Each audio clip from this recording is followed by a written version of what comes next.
Hello everyone, welcome back to the channel. Today we are going to discuss about few more request methods. So previously we have already discussed about cat mapping.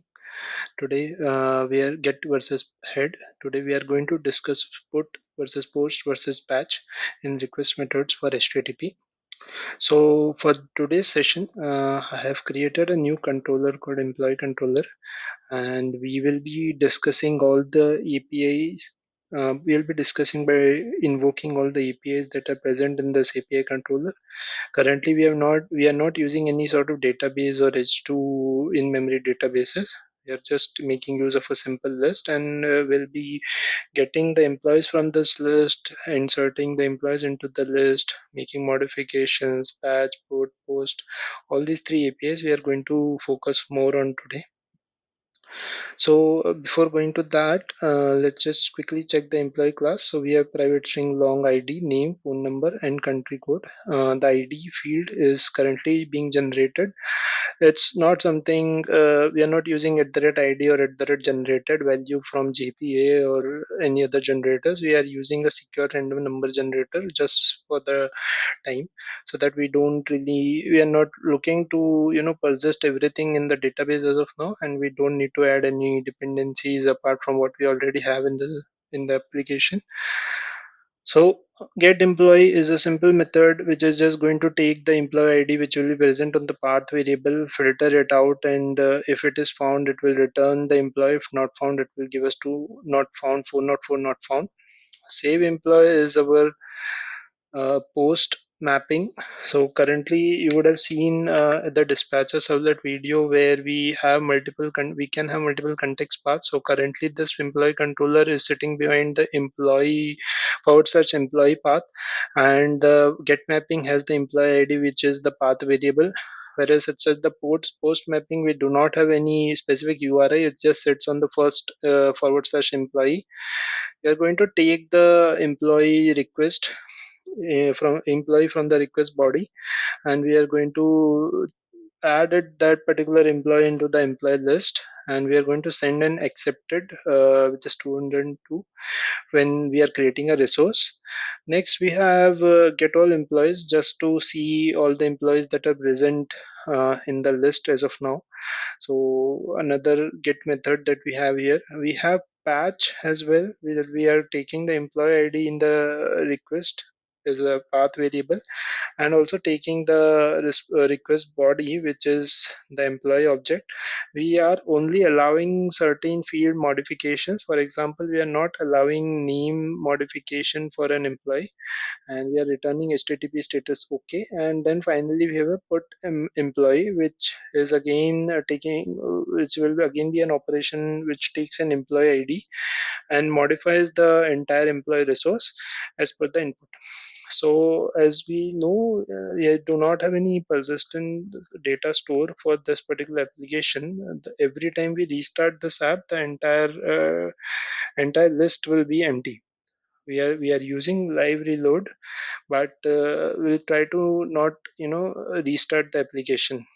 Now let's go ahead and check. Okay, so before going there, we discussed about get and head. So we already saw what get means and how the head method will be available in case we have a get mapping present in our application.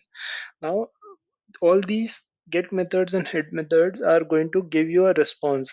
They are not doing any modification to your actual persistent store or to your database or wherever you are storing these resources.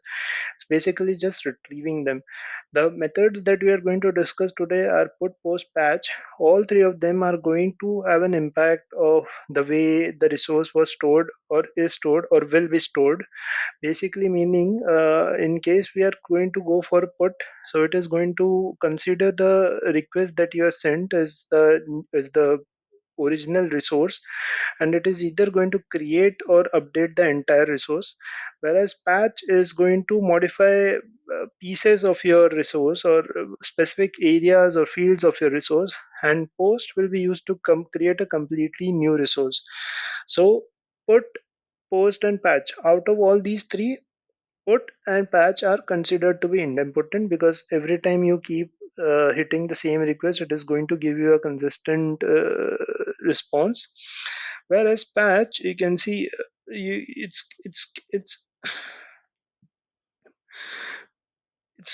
so we were looking at the post. So post cannot be considered as idempotent because it will keep on going ahead and creating new resources each time. Okay, so let's now test these request methods. So first we'll go for get all employees. Currently, there are some employees that we have created. There are there are a couple of employees, 11100. So what we'll do is let's start fresh maybe, and let's wait for it to be created. 1 minute.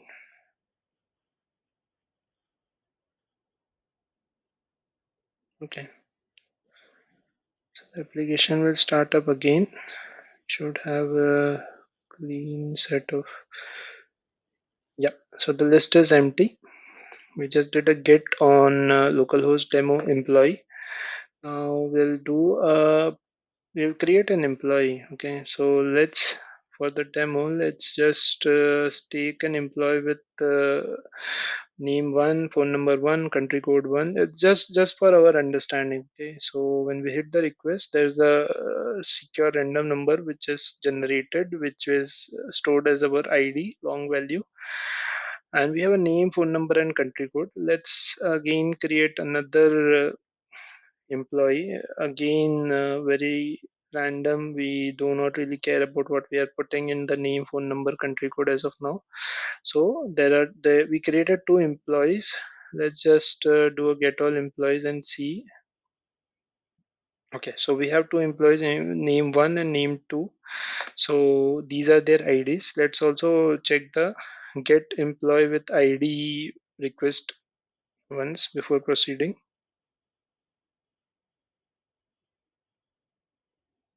Copy this.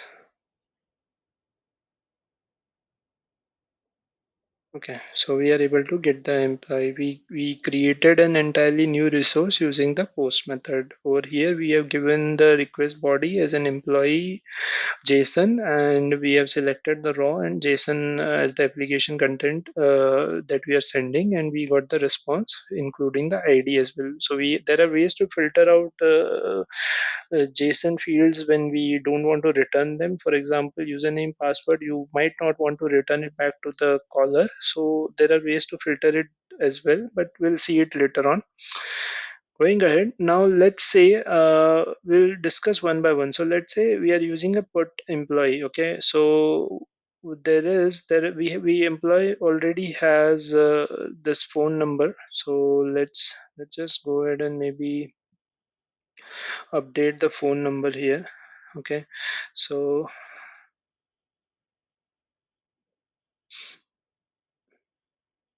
okay,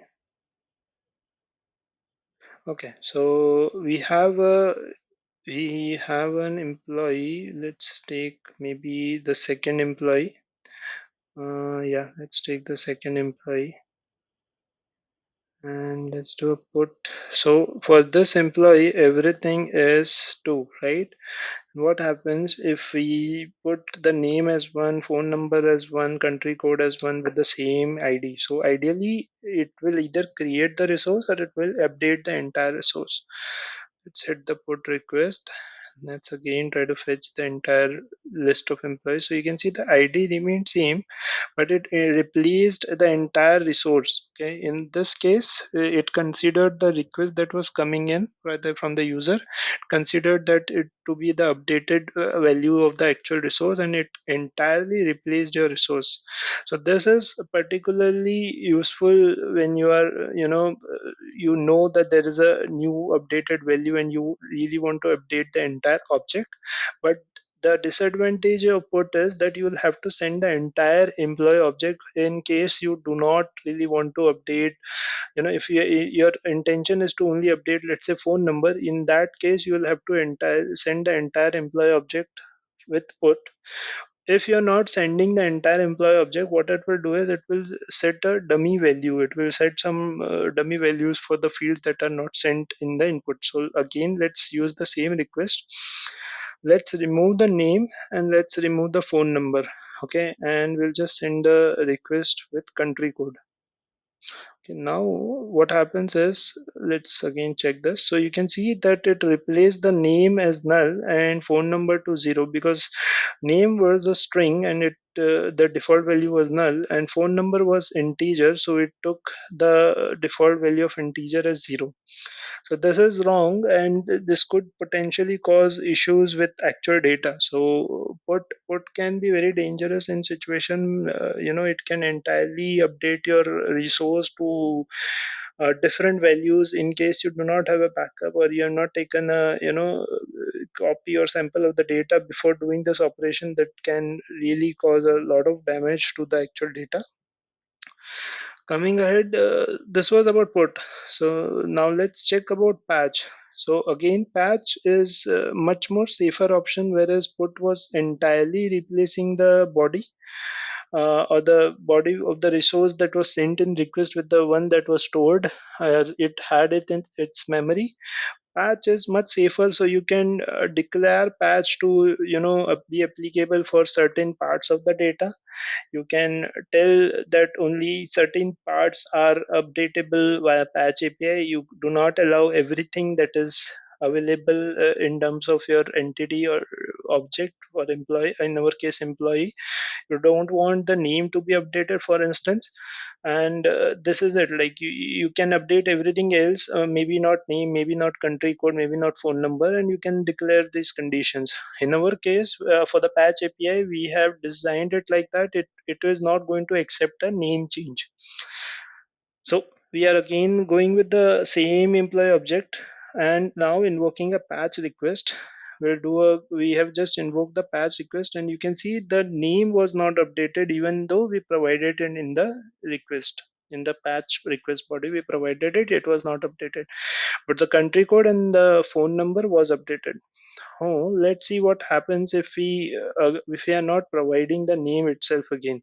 Will it update to null, or will it fail, or will it have any errors or something? Let's see. See, there was no update actually that happened here. Okay. Now, what happens if I don't pass the phone number? Okay, so we are only asking it to update the country code, but see again the same issue. If you are not careful, again, like the way you are handling the put request, the same thing can happen with the patch as well. So in case your inputs are not valid, you will have to reject that particular request. So in this case, we only wanted the country code to be updated, but we didn't send the phone number.